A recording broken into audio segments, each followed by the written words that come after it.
Look, I'm not saying that all horror remakes are bad. Absolutely not. There's always some great horror remakes out there. You just have to look pretty hard to find them, because most of them are pretty crap.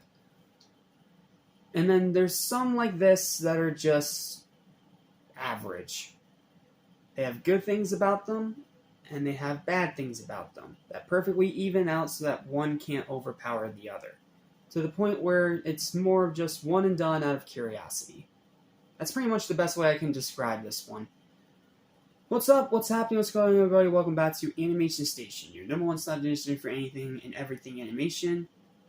And in this case, a lot of horror movies, because welcome back to Revenge of 31 Days of Horror, and welcome to the 2019 remake of Pet Semetary. This was a first-time watch for me, because when it first came out in theaters, I didn't watch it. I went to see Shazam instead, with my buddy Logan, and we had a great time, and that movie still as amazing as I remember it. So, after 4 years, I finally decided to check this movie out. And I'll say this, it's not bad. It's not one of those terrible, insipid, god-awful remakes. It's not Nightmare on Elm Street 2010. Absolutely not. But it's not good either. It kind of falls in that weird gray area where it's like, I don't hate this movie, but I can't say I like it either. So, I don't really have much of a written review for this one, so this one's going to be more off the cuff. So, this is a tough one to review, because it has good acting, it has some good ideas, it has insanely gory, brutal kills, which I definitely think puts it a little bit over the original, even though the original has kills that are more effective on a story level and an actual scares level, and it has good cinematography, and the directing is still decent. The problem is, the characters are nowhere near as good, the acting, despite being good, is nowhere near the level of the performances of the original. All the haunting atmosphere and dialogue of the original movie is gone. Zelda is no longer even close to being scary, and the film itself just isn't scary at all. It's just another modern, boring remake. And sure, it's better than most of the pack, because it's at least okay, but it's so okay that, in the words of the angry video game nerd, it's not even worth existing. What was the point of making it if it was just going to be the same freaking thing? And not to mention the second trailer ruining the twists before the movie even came out. That was a stupid move on the part of the people actually putting the movie into theaters. That was really stupid of them to do.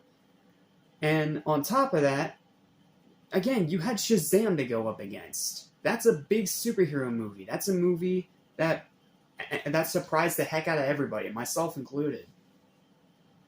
So this movie was kind of just doomed to fail from the start, and I feel like the people putting this movie out, which I think, what was it, Warner Brothers, Lionsgate, who was making this? Paramount. Freaking Paramount. They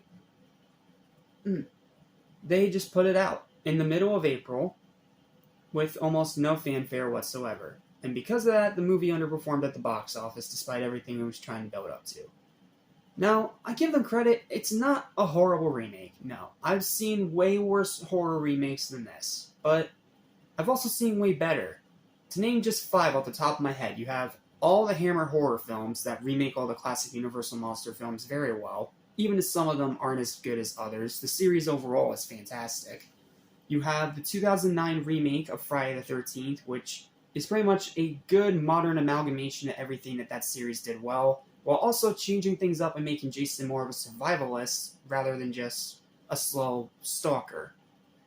Then you have the Rob Zombie remake of the first Halloween, which is kind of in that enjoyably decent category, where it's a movie that's not terrible, and I do enjoy rewatching it every October with the rest of the Halloween films, but by itself, I wouldn't really go and seek it out. Even though I do enjoy it for reasons I shouldn't, because of just the violence. And then John Carpenter's The Thing, that's another really good remake, where it was respectful to the original film, The Thing from Another World, and then also managed to amplify it with some of the most amazing, terrifying, gory special effects you will ever see in your life. And then there's also the 1990 remake of the original Night of the Living Dead. Like, that's a really good remake that does a great job differentiating itself from the original, and arguably even being somewhat better than the original in a few aspects. Whereas this, I can't really think of anything it does better than the original aside from just how visually gory the kills are. That's pretty much it. And I don't know if Bloodlines is going to be any better tomorrow, but I mean, this movie could have been a lot better than it actually is.